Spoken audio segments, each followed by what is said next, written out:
温和で優雅な学者、天才クラブ会員番号81番生命科学の専門家。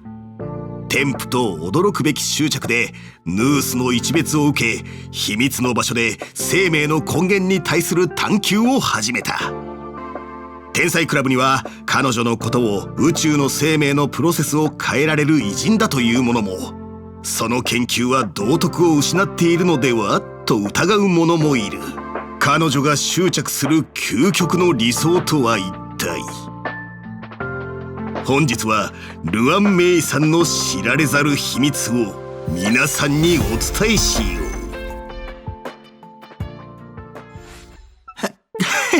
ヒルタさん、どういう風の吹き回しでここに？何のためか本当にわからないの？ルアン・メイさんの秘密に興味が？何？まさかあなたの秘密に興味があるとでも？じゃあ早速謎の追求に余念がないいつもの一手請求を始めよう。ルアン・メイは調和の運命を歩む氷属性キャラクターだ。この音律に詳しい学者は弦を弾くように生命螺旋の音を再構築し、軽々と選曲を変える。通常攻撃を発動すると彼女は弦を弾き、敵単体に氷属性ダメージを与えるぞ。戦闘スキルは弦外の音を獲得し、味方全体の余ダメージと弱点撃破効率を一定ターンアップさせる。特定の奇跡を解放すると彼女の撃破特攻が一定値を超えた時、戦闘スキルの余ダメージアップ効果が撃破特攻のアップに伴って上がるようになる。これには上限があるぞ。本当に耳が浄化されそうだ。アルバムはいつ出るんだろうね。彼女はアルバムなんかに興味ないよ。探索中に彼女の秘技を使って戦闘に入ると、スキルポイントを消費せずに自動で戦闘スキルが発動する。模擬宇宙で彼女の秘技を使い先制攻撃で敵を攻撃した時、弱点を攻撃して戦闘に入ったとみなされ、弱点属性を無視して敵全体の人生を削る。弱点撃破した時は攻撃キャラの属性の弱点撃破効果が触発されるぞ。注目すべきは模擬宇宙で祝福を1個有するごとに前述の攻撃で人生を削る値がアップすることだ。もしこの攻撃で弱点撃破すると、祝福の数に応じてルアン・メイの氷属性弱点撃破ダメージに応じたダメージを追加で与える。皆さんが何を考えているかわかるぞ。これでルアン・メイさんのイベントに遭遇したら、彼女はいい人だ。開拓者ってそんな小細工に簡単に引っかかる？ま、彼女が楽しければいいんじゃない？ルアン・メイは戦場に足を踏み入れ、弦を張り花が落ちるのを待っている。必殺技を発動するとルアン・メイは一定ターン継続する結界を展開する。結界内にいる味方は全耐性貫通がアップし、攻撃後敵に必ず残骸を付与するんだ。残骸は敵が弱点撃破状態から回復するときに発動し、その状態を延長させる。そしてルアン・メイの撃破特攻値に応じて行動順を遅延させるんだ。同時にルアン・メイの氷属性弱点撃破ダメージに応じた弱点撃破ダメージを追加で与えるぞ。生命の創造と破壊は表裏一体だ。